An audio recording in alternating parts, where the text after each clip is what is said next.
Hello, and welcome to another episode of Let's Talk About It. We're here to investigate incest and destigmatize childhood crimes. Many people don't want to talk about it. We do. Tonight, I have a special panel. I haven't done this before. These are our previous guests. And one of the things that we've noticed is there's this theme that comes up about the accomplices in our lives and who our mothers were, and if they had been different. We're not here to blame or place blame, but we're here to chat about not who our mothers were, but what it felt like to be children of them and what we needed, kind of to bring some advantageous points to people out there that are listening and how to be good parents coming through this. And again, just to destigmatize it. People often have that question about, why didn't you tell, all of these things. The more we talk about it, I heard the other day someone say to me, this is so validating what you're doing. And so anyway, our panelists are here tonight for that very purpose. I'm going to do something different, and they do a lot of work and advocacy work. And so I'm going to let each one of the panelists introduce themselves tonight. And first, we're going to start with Carol Boyce. Carol, if you could go ahead and introduce yourself, that would be awesome. And then you can pass it to Joann. Okay, thank you. Jodie, first, I want to just applaud your efforts. You're just amazing.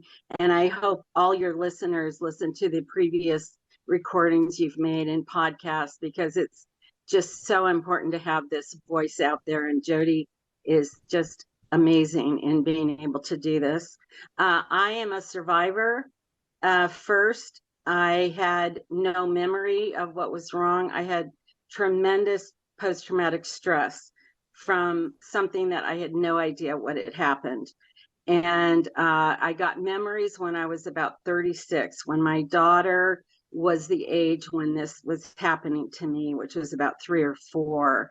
And I have gone through a huge amount of effort trying to recover. I was recovering when nothing was written about this. So I wrote a book about my story and what happened.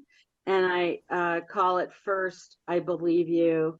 And it is hopefully a roadmap for other survivors to understand what the disease is that they have, the disorder, and how to find recovery and joy from it. So anyway, that's awesome. And by the way, I can put a plug in for that book. I've read it, and she does a fantastic job. She shares her story, but she really talks about what it looks like, because often, especially in Christian circles, I see people like, oh, I'm all good, Jesus healed me. I'm like, well, how the heck did you get there? So right. I really like stories about what it looks like to get there. So thank you so much for that book. It's an awesome book. I've read it and I really enjoyed it. I would encourage anybody to get it. Tell me the name again one more time. It's called First, I Believe You, and it's on Amazon. Which I absolutely love. And your name? Yes, Carol Boyce. Boyce. Yes. And I really hope it helps you or your loved ones understand better traumatic recovery and traumatic amnesia. So yes, which you did a very nice job talking about traumatic amnesia, which I haven't met very many survivors that stay completely in their story, so I think it's really, you do a really good job diving into that. The man that was hidden, that you didn't know who was, it's like you were having a haunting, but it's all this PTSD flashbacks and that sort of thing. Very nice job on that book. Thank you so much. And then pass the torch on to Joann and hear about what she's been working on. Okay. Well, thank you so much, Jodie, for giving us the opportunity to share our stories and all of us unite in this huge battle that we are all facing. And so my name is Joeann Crafton. I grew up and am the victim of childhood sexual abuse. And it continued on for a long, long time. And I actually, God told me to write my book. And so I wrote a book, and of course it's called Taking a Different Path, Finding Joy in the Journey. And I had to write it under a pen name. The pen name is Sophia James. And then I went and followed through with a workbook and a journal, because I believe heavily in journaling to get these things out. We have to have a place to put them so they're not rattling around inside of our mind, our hearts, our spirits, our souls, or whatever we, and taunting us and haunting us and torturing us. And I think it's important that we share our stories so that other people can say, me too. Mhm. Yes, yes, yes, yes. That's awesome. And again, I can make a plug for Joann's book. I've read it. It was very well written. She's very honest and authentic about her trek through life, which again is important for everybody listening. I saw comments on some of these, and they always say, I can see that your lives are healing. I don't think it's ever, I think it's a destination.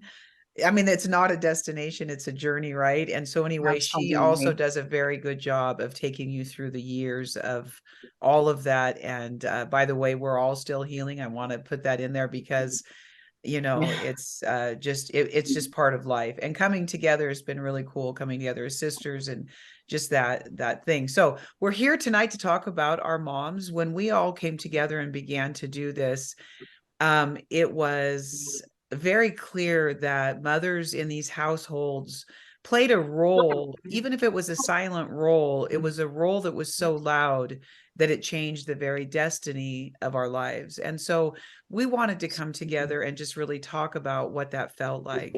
And again, I want to say that we're not here to bash our mothers or actually even tell you who they were, because we can't know who they were, really. We can only know what it felt like to be their child. And so with that, I want you guys to be free to bring questions as well. I want us to start with a little bit what it felt like to be the child of our mothers. I know that most of my memories of my mom were always viewing her from a distance somewhere.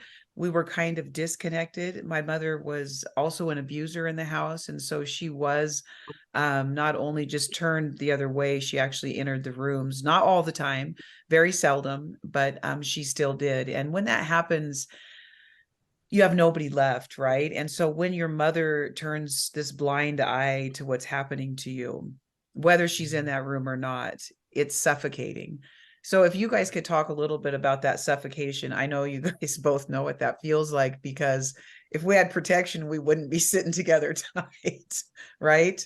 So, whoever wants to take that, just go ahead and let's just authentically talk about what that suffocation feels like when your mom looks the other way, or bring me into wherever you want to in the story. I can speak to my experience. My mother was what I would call a raging alcoholic. She was angry all the time. Particularly when my father walked in the door, it was like a battlefield. And they were quickly, they were drinking a lot. And I think what I took from that was that I just didn't matter. My feelings, your parents are supposed to be that loving, nurturing, particularly your mother. We think of nurturing and that bond, and somebody that, like you said, keeps you safe and listens to you. And I don't think any of us had any of that. I know I certainly didn't. And I loved my mother. It was a very, it's a very complex thing when you have abuse going in the house. And I was being molested by my father, who was a heart specialist internist. But I believe my mother's role was, she was so angry at my father, and he was just this passive, kind person. And I believe he then took that out on me. I think he took out all his anger and rage out on me. And my mother was just not sober enough to even know what was going on. So daily alcoholism took her out of the equation. Right. And I appreciate it. I know it's very easy to fall in that. She had a lot to sedate, in her life. And I certainly forgive her for that. but yeah, I think it's just this statement that her emotions mattered, her anger mattered, but nobody else in the family had that, you know, were able to express any anger, you know, so. Right. And so in my case, it was my father as well, my brother, my mother. In Joann's case, it was not in your home, right, Joann? So go ahead and bring us a little bit into your relationship with your mom. The people that victimized me were outside of the house, and I'm very grateful for that. With the amount of rage that I had over that abuse, to have it have been in my home, it would have been 1,000 times worse. My mother had her little bubble, and people existed in that little bubble if you did as she said to do, and if you pleased her. And I don't ever remember being in that bubble. As a matter of fact, I remember feeling like it was my siblings and my mother, but not my dad. My dad, I'm not sure. My dad was an angry person as well, and he was. I mean, so my dad abused me and my mom abused me, but it was not sexual abuse. I mean, to me, there's absolute sexual abuse, physical abuse, mental, emotional, psychological, pathological, all those different types. And so I was abused by my father, mentally, emotionally. He screamed, yelled, raged, had a terrible temper. And mother, I think that she was more bipolar. And when I look back, and I mentioned the bubbles, and this is how I guess I internalized it. I was never in her bubble. And my mother, her abuse was neglect. It was not being available, not listening.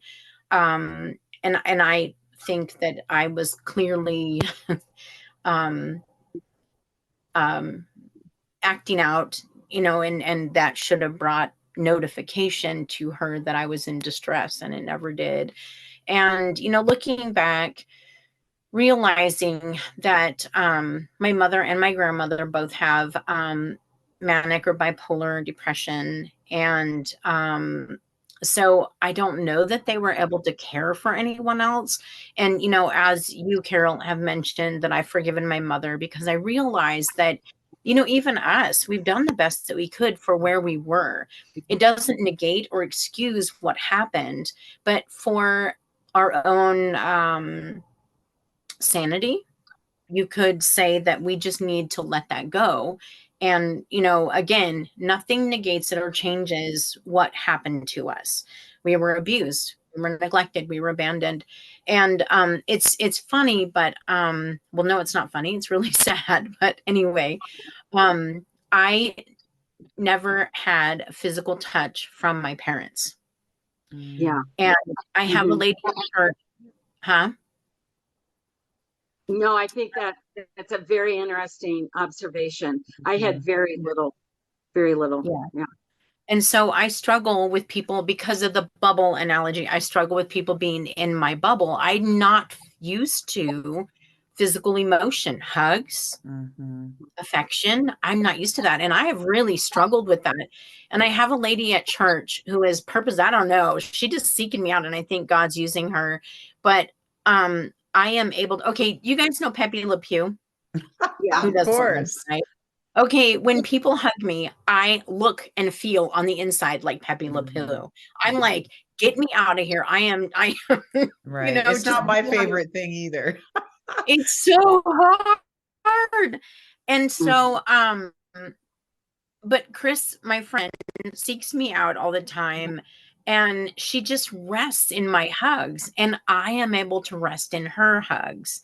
And it's kind of beautiful, because I'm starting to realize that I actually do like hugs, and that I want them, and that I like to give them. And so, like you said, we're all still healing. This thing is a journey, man. There is no doubt. I think the destination is when we all go to meet our maker. That's and right. so, seriously, but I did not get physical affection from my mother.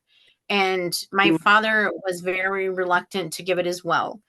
And so, but again, I've forgiven her, which was the hardest thing to do. The Right. hardest thing to do was to And forgive my mother.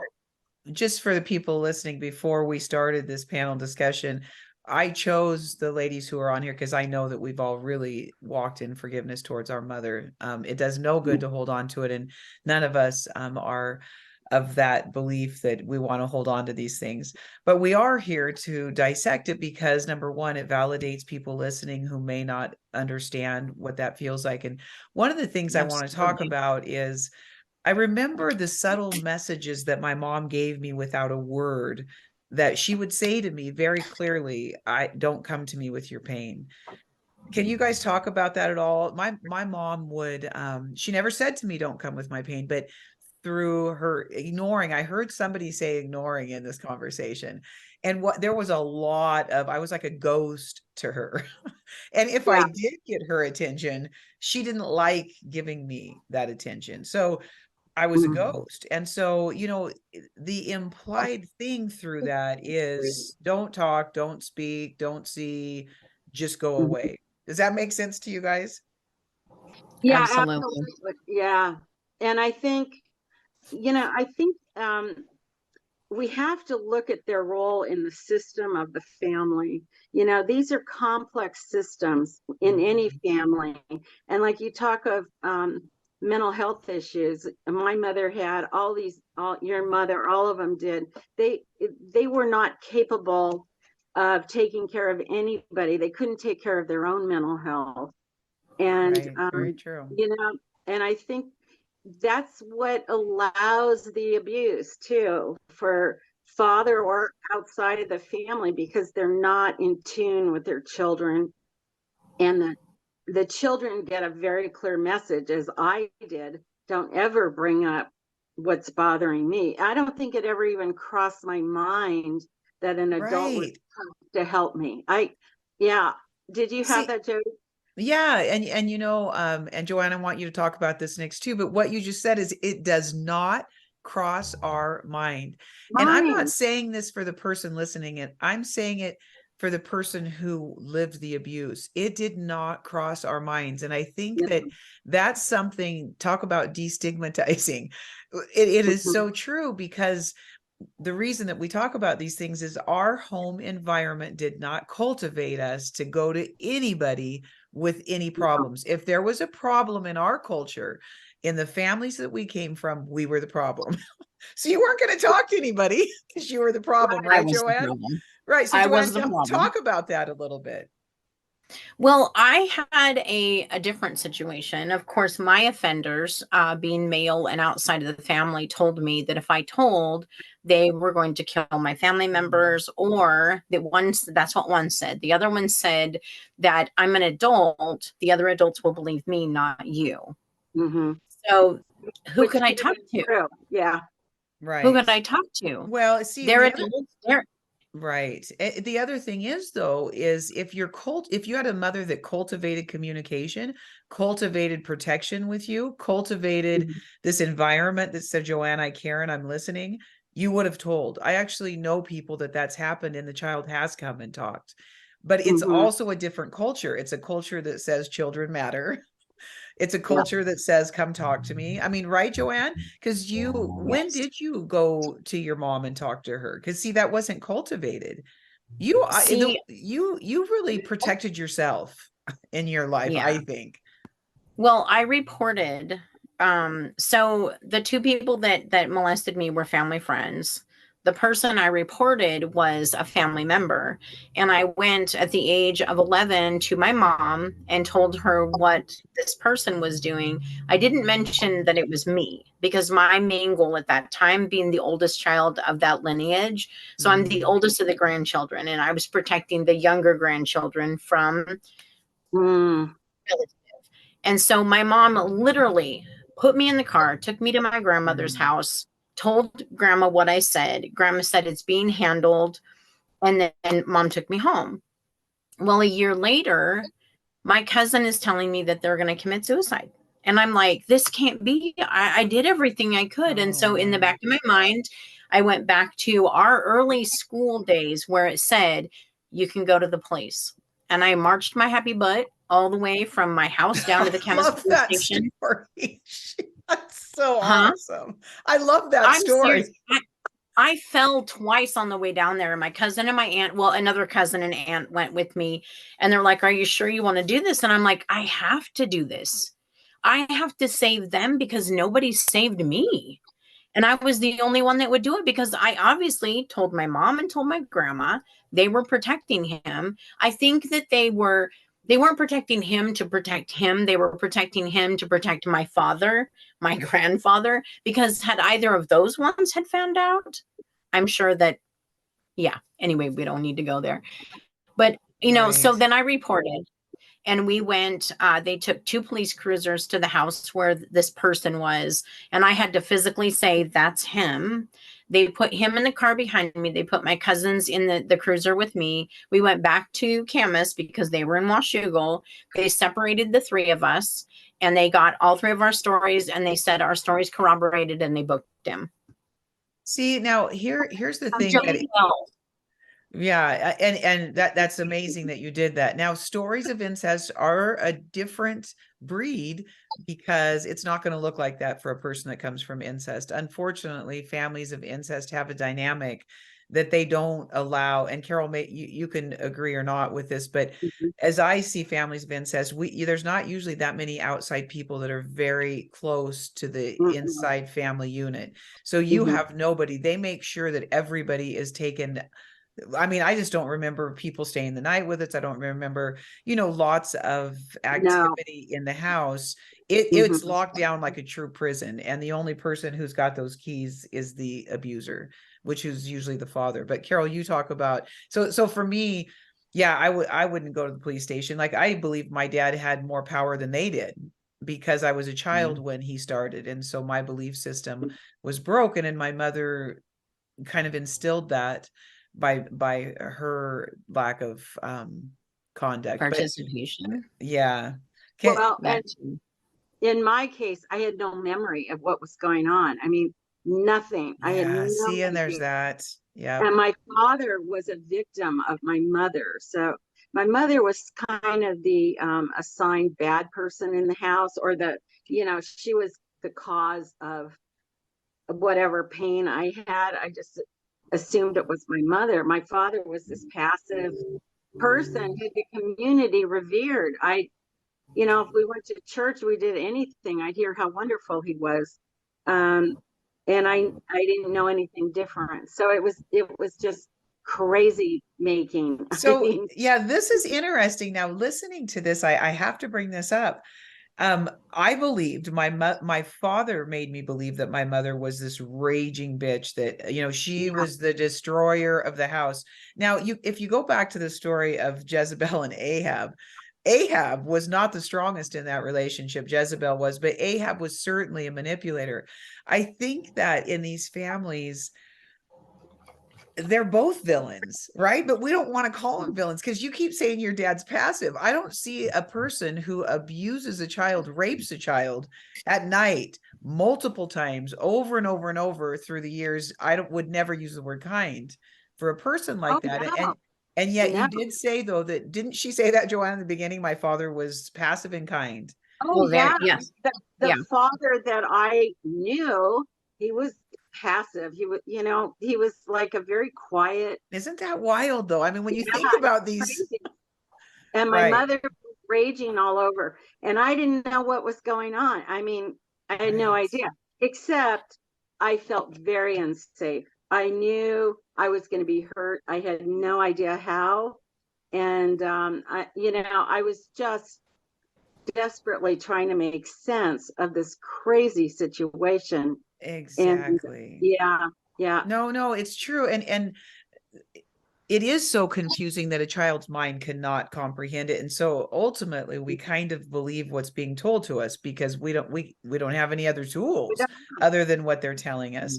But Joann talked about a very interesting thing when she and I had our chat together, our hour chat. And one of the things that she said that I have to say that it took me years to understand that it was the truth, but Joann said, I didn't really love my mom. My mom didn't really love me, and I didn't really love her. And, actually, I even wrote about that in my book, that I just really didn't like my mom much, and she didn't like me. But as a child, we really want to believe, and we really want their love, and we want to believe that that relationship was there. But Joann, do you remember talking about that? Absolutely. So, that's a hard honesty to talk about. It's not anger. It's not unforgiveness. It's kind of just the facts, right? Oh, absolutely. Yeah. So, Joann, talk a It's little bit really about sad. When my mom died, I felt the hugest lump of pity in my throat, but I didn't love her. I haven't missed her. I haven't loved her since I was about 11 or 12. And that's when the catalyst, when everything blew off the top and I became the enemy. I told the family secret, therefore it brought shame upon her, her name, her little image that she was trying to create. And I was prime enemy number one. And like I said, that's amazing that a mother would do that, I lived, you can't imagine. Yeah, I lived in the home until I was, I think, 17, and I married. And I was pretty much the maid, the cook, the butler, the housekeeper. I kept the house warm while Dad was at work. It was my job to keep the furnace running, to keep Mother the Queen, warm. And it's just, it's the old cliche. It is what it is, and it just made me so strong. And I'm, like, I look at my journey as, again, it is what it is. And, I have gained so many skills, so many talents, so many abilities, and grown. And us strong women, we do things like this. We write books so that we can help people go through what we went through. And sad, I mean, it's really sad. I wish that we had the ability to understand our mothers, our fathers, these people, but we're not like that. And that's what sets us apart. I was also thinking earlier when you were talking about your dad, Carol, that we see these people sometimes as Dr. Jekyll and Mr. Hyde, and how they shift throughout the story, and my dad, like I said, my dad was mentally and emotionally and verbally abusive, and occasionally physically, but not sexually. And so for me, there's a huge line there, between that. And but abuse is abuse. And I just think, though, that when we're talking about the different types, like, I would rather have somebody beat the smithereens out of me, than hurt me emotionally, utilizing my heart, my mind, and my body. Whereas with the physical beating, you'll have bruises and you'll have soreness, and that's going to go away. But the other types of abuse that we have suffered leave wounds that you can't see. They leave, I mean, just, we are broken internally. And yet people can't see that. It's so true. Carol, did you talk to your mom? I don't know if your mom has passed or is she still living? My mother died before I ever remembered of breast cancer. Okay. Yeah. So she died early. Yeah. So she never knew this. And so, I'm frequently asked, one of the first things I'm asked is, did your mother know? And I always find that's kind of interesting. But first of all, I'll never know if she knew. But she had a sense my father was having an affair. She would accuse him of having an affair, which maybe he was, I don't know. But I think that he was having it with me. And I think, that was how he got back at my mother. And I think she had a sense of that. But certainly never spoken, never discussed. How do you think she would have handled that if you came to her and said, Mom, I have got to tell you that Dad raped me from the time I was little until the time I left. What do you think she would have said to you? I think she would have screamed and yelled at him and then continued on. I think women tend to be financially very dependent on men.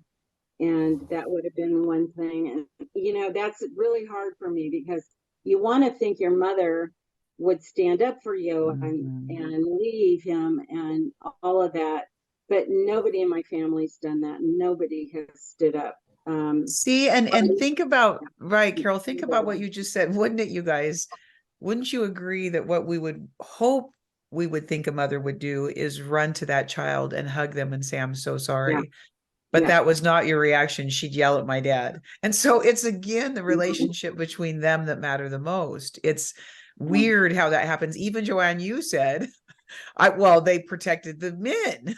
I mean, think about, that's another theme, right? Yep. And so patriarchal society. Yes. I mean, people don't realize how strongly those were in place. And really, the truth is, I mean, in Italy, if you go there to this day, they haven't changed hardly anything. When you go into the home of my family, the women stay in the kitchen while the men have espresso by the fire. And that's today. So we think that we've done all this changing, but have we? But another thing that I want to talk about is, Joanne, you used the word, and I had it written on my notes, image.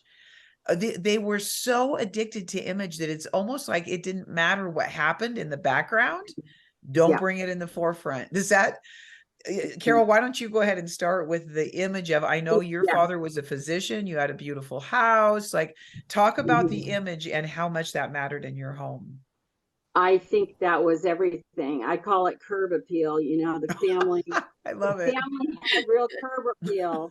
And I can remember the neighbors telling me they just wish they grew up in my home, and because it looked good, and I think that is the bottom line with my mother. I think she would never have given up her image or place in society.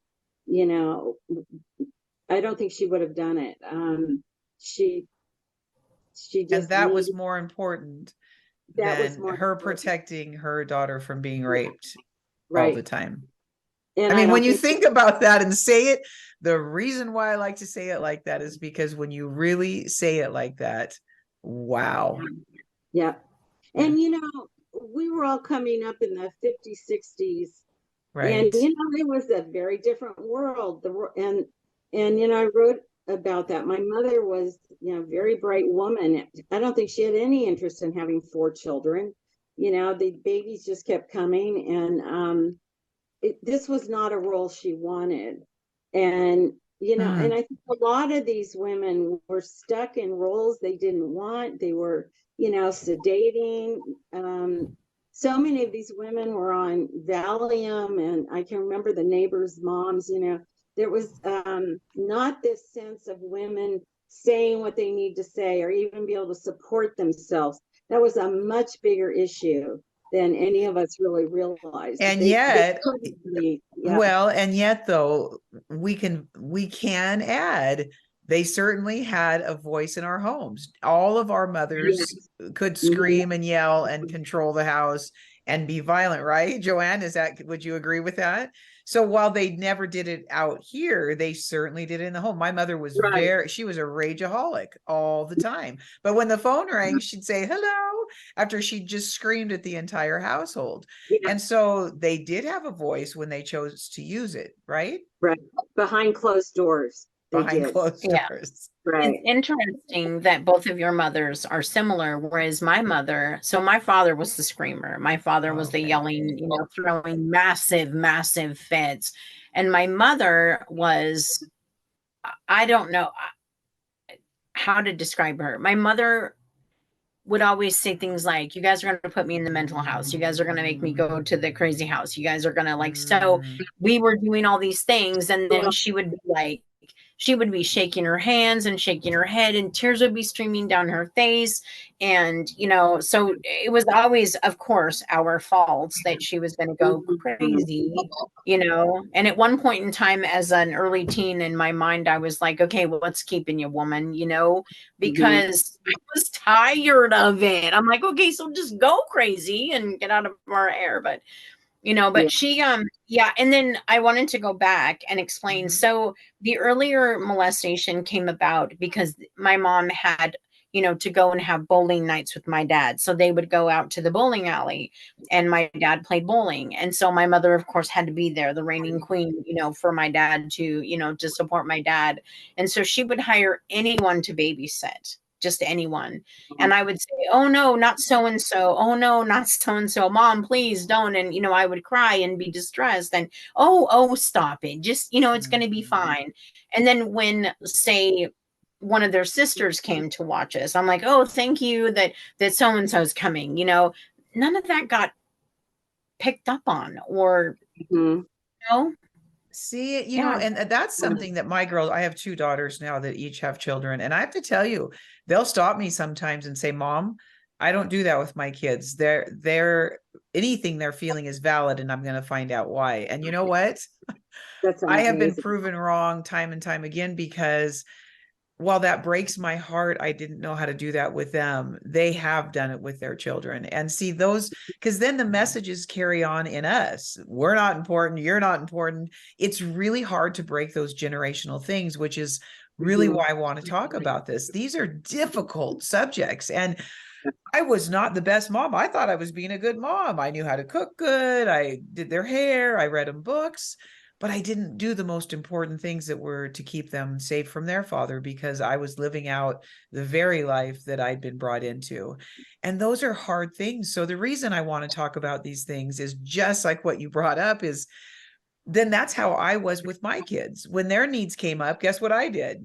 Well, you need to be quiet. That's no big deal. Like, I didn't know how to even validate their needs because I didn't know how to validate my own. Carol, does that make any sense with you? Yeah, absolutely. And, I hear from both of you, to get out of your really dysfunctional, horrible homes, you got married and started having children. And you were so young. You hadn't had the maturity to look at what happened. You were just right. And you see that all the time. And I do totally understand that. I certainly, I didn't have kids till I was 30. And, I look back too, and I wish I'd been a lot more nurturing. And, there are a lot of things I wished I'd done, but like you say, you did the best you could. And, a mother cannot be a nurturing person unless they have a lot of mental health going on and that they're in a really good place. And none of our mothers were. And the other thing I wanted to say was, I hear this power dynamic in all these homes where it was not even. These were not mature, mature people on their own. Like I like to say, 2 strong trees with a common root system. They were not, there was a huge imbalance of power. And that seems to be also what allows sexual abuse to go on. It's just like another way of looking at that. Yeah, I like that very much. One of the things I wanted to ask about, and I'm going to use this word, nobody likes this word, people don't like this word at all, but there's this word called jealousy. Now, I'm not talking about jealousy in a sexual way, but I felt my mother actually would say things to me like, you were the child I wanted the least. I didn't stay home with you very much because I was the 4th of 4 children and that sort of thing. And I felt like she was jealous of my time with my father that he spent with me, which at a great cost to me, obviously. But I also just felt like she was like, I heard somebody else say, she wanted all of her time to herself. She didn't want me there. And so I don't know, but I always did feel this weird jealousy from my mother. And I can't, it's still hard for me to articulate, even at 60, what that really means. And that's why I want to bring it up, because it's not that I'm really good at talking about it, but I always felt it. Can any of you talk about that? Joann, go ahead. Good. Go ahead and when I was 11, I drew a caricature of a woman that I thought was extremely beautiful, which was Farrah Fawcett Majors. And I took it up to my mom.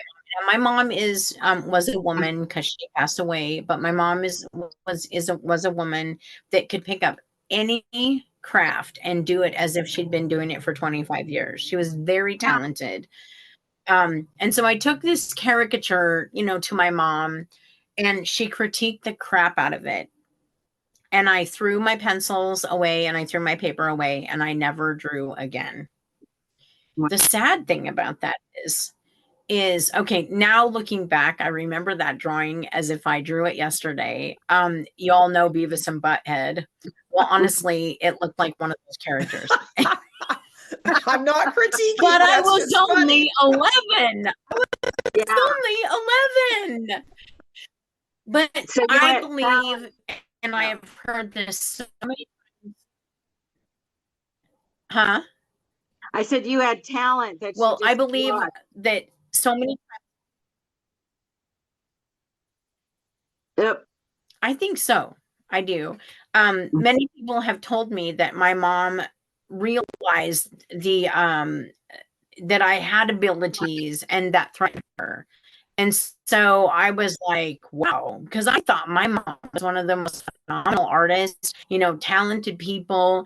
And it was so sad because she never believed in herself. Mm-hmm. It was so sad. I mean, I have paintings all over, that she painted, but she never believed in herself. Yeah. So I was like, wow. Yeah, my mother was a writer and she hid it from us. She would submit articles and I guess she was embarrassed that they didn't get picked up or something. But yeah, she never got to, realize her talents and that kind of thing.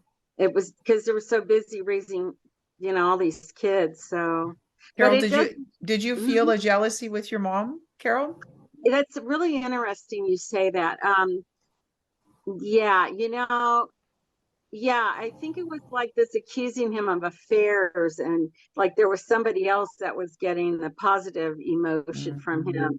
And he used to like sit at dinner table and just rub my arm and I always thought, it was nice. Now it gives me the creeps. I used to call that Chinese torture. My father would do that to me too. He would just rub, like we'd be watching TV and he'd find a spot and just rub me. I hated it even as a child. I just wanted to go away from him because they, you know what I mean? And then when I grew and didn't live in his house anymore, he'd still hold me in, really awkward ways. And I wonder too, if when it's this incestuous thing, but even Joann felt it too. And I think it was very wise of Joann that you said it was an insecurity in them, because a secure person, again, we're talking about people that are broken, right? You don't feel jealous when you feel good about yourself. And it has nothing to do with how you look or any of those things. It really is an internal worth piece. But I do think it's very interesting. Where I was going with that is when it's your father now, we're confused and complicated. Like, is my mom going to be jealous because my father's coming in here having sex with me, treating me like a mistress? And even when we don't understand it, it's bizarre that you do feel those complicated emotions when because of course you grow, right? Like mine started when I was 3, because I turned 4 and then we moved out of that house. And he raped me before I left and actually got married. You guys, it was horrible. But we live with this trauma stuff, so we don't carry that with us. You know what I mean? I think back and I think I can't actually find the timeline. When was the last time he raped me? But I was going to go sleep with my husband not very soon after that. Like, it was that horrific, but he didn't remember it anymore, right? But I had no idea. I had no idea. People think I understand that. You had an inkling. I had nothing. And I don't know. And I think they had a bias too that, something like that happens in bad families. That's right. That kind of thing happens in, like, I don't know. you know, So like I blog all the time, right, Carol? And one of the things I remember, this one entry that I wrote about, whose story are you telling? Because what happens is, the reason why we don't have our story is because we start telling their story. And then we come into life and we just tell the story that they've always told us to tell. And our mind is gone and who we are is gone. And one of the things that God has done the best for me is say, you see you, Jodie, I need you to find you. And, Yeah, that's huge, because we're always telling somebody else's story. We don't know who we are. yeah, that's right. You have to come back to yourself. Yes. And you're really, I've seen with myself, until I'm nurturing to myself, which has really been just the last couple of years. Is I guess I never really thought about it until I can be nurturing to me. It's a lot harder to be nurturing to your children, or to be a mother that way, and to others around you. So you have to have that personal connection, that personal growth. I know for me, I very split off from my body, very, uh, you know, hating my body. I have a lot of that. And I've suffered with an eating disorder, all my adult life. Um, and I think that's reconnecting to your soul, to yourself, to loving yourself through all the mistakes we make all day, and But see, that when you say I'm disconnected from my body, my God, that's how we made it, you guys. If we would have yes, stayed that was connected to our divine. bodies when all of that happened, and then you grow up and they're Absolutely. like, that's dysfunctional, that's dissociation, and I'm Yeah, like, that's survival. What do you mean everything I'm it's doing is wrong? survival. Right? Right. And It's somebody said to me, interesting that go ahead. it's interesting that you both disassociated, because I did not. I Mm, don't. Um, I did not disassociate. So for me, truth is how I made it. really? I at a very early age said that, because you're feeling this way about me doesn't mean that I do. I Mhm. remember feeling that when my dad would be going off about, oh, that's what happens when you think for yourself, blah, blah, blah, blah, blah. And I was like, but that doesn't ring true in here or Mhm. here for me. And so it was like, I had a voice. Well, and my dad did say, if you don't share my opinion, then you don't have one. If you don't share my feelings, then you don't have them. So inside, I'm like, yes, I do. Yes, I do. That little me inside was angry and kept saying, this isn't true. This Yeah. isn't true. So I kept a huge wall out there of your feelings and then my feelings. And I journaled, I diaried, I wrote in my diary all the time, today was a good day or today was a bad day or so and so did and said and whatever, and then how I felt about it. Because it's kind of like, those friends of ours that are like, oh, well, if you don't like the San Francisco 49ers, we can't be friends. Well, no, you can like whoever you like, and I can like whoever I like. I personally don't care about sports. So there you go, but like, I learned that at a very early age. I'll never forget, in I think sixth grade, somebody came up to me, oh, you like so and so, we can't be friends. And I said, well, that's really sad, because I can see that, there's things about her that you might not like, but I like her and I like you. And she was like, okay, we'll choose. And I said, okay, bye. And I went to that other friend, because I don't play that kind of game. For me, it was always like, I a lot when we went to, like, I don't remember, I think it was sixth or seventh grade, we went to see Chief Luluska up in Ridgefield. There's that Indian thing. I don't know if you went there, Jody, I or not, did. I or maybe you remember weren't Chief in school at Laluska. that time. Anyway, yeah, and I was so infatuated with him. But the one thing that he said that stuck in my mind the most is their homes, their cabins. So when they add a new family member, they add an addition onto it and make it bigger. So they end up with these big old long buildings, their homes. And that's kind of what my memory is like to me. So some people build walls. and they close things off behind those walls. Okay, I don't want to remember this. So here's a wall. Here's, this one's brick because it's really, really bad. Or they close it behind a door. For me, my memory is literally from the minute I remember to today, to now, right now. It's there's no walls, there's no doors. I can see it. Now, the one thing that has not remained intact is dates. I had brain surgery when I was 30, and so that affected that part of my. I can tell you that I was 5 when the abuse started. I can tell you that I was 11 when I reported, 12 when I went to the police. I can tell you that we moved into the Camus house at 11, and that's where those two stopped. The molestation of those two stopped, and the molestation of this and this and this started.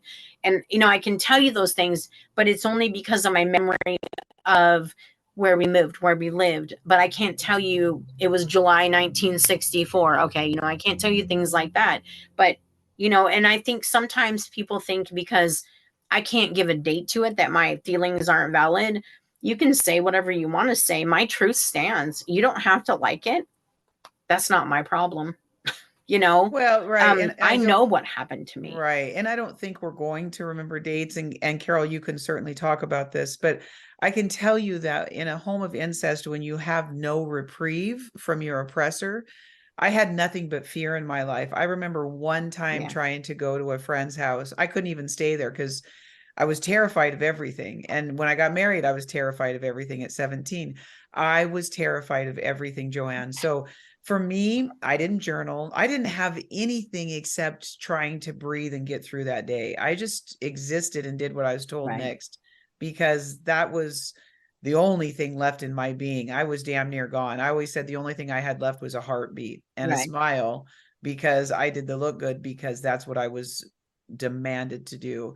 So Carol, go ahead and talk about that a little bit. Yeah, I mean, what ultimately happens is we have no childhood, and when we're supposed to be growing up and changing, I always felt like I never had enough lessons. I mean, I just never did. It was that, mentally, where you're just your interests and what you want to be and all those things, I was on survival mode. I think that's true. You guys, believe it or not, we are at time. I'm so surprised that we're at time. Thank you so much for being here today. I really think I want to do this with you guys more, because it's really cool to have these themes that come up and then to kind of come together and talk about it. And I like that we have these different things. While Carol and I came from homes of incest, Joann, yours was different. It was all of these outsiders that abused you. And I think that in your case, that built a different strength. I think all of us come at some point in our lives, hopefully, with strength. That's one of the things that we're trying to do here. But that's why I love the perspectives that are here. So I kind of anticipate doing this with you guys more. I really like it. And thank you so much for being here. We're going to go ahead and close for tonight. If you like what we're doing, please subscribe and follow to support our work. And we'll see you next time on Let's Talk About It. Thank you so